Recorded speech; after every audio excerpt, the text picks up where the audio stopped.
उद्या महाशिवरात्री आहे आणि या महाशिवरात्री निमित्तानं राज्यभरातील श्री शंभू महादेवाचे मंदिर जे आहेत ते गजबजतानाचे आपल्याला पाहायला मिळते आणि या मंदिरात दर्शनासाठी जाणाऱ्या भाविकांची संख्या देखील मोठ्या प्रमाणावर आहे।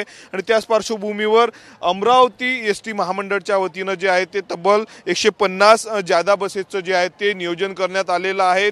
1300 पेक्षा अधिक फेऱ्यांच्या माध्यमातून भाविकांना जे आहे ते सालबर्डी असेल किंवा मग कोंडेश्वरला पोहोचवण्याचं काम केलं जाणार। आपण बघू शकतो सकाळपासून अमरावतीच्या मध्यवर्ती बस स्थानकात जे आहे ते भाविकांची गर्दी झालेली आहे। उद्या पाहिलं तर आपण महाशिवरात्री आणि त्याच पार्श्वभूमीवर भाविकांना जे आहे ते सालबर्डीला जाता यावं यासाठी एसटी महामंडळानं जे आहे ते विशेष बस सेवा सुरू केलेली आहे।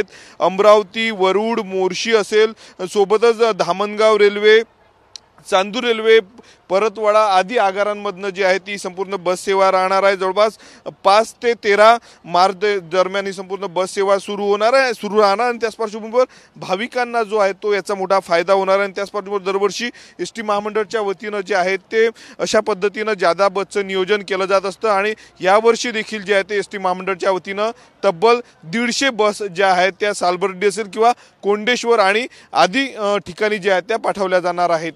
स्वप्नील उमाप, TV9 मराठी, अमरावती।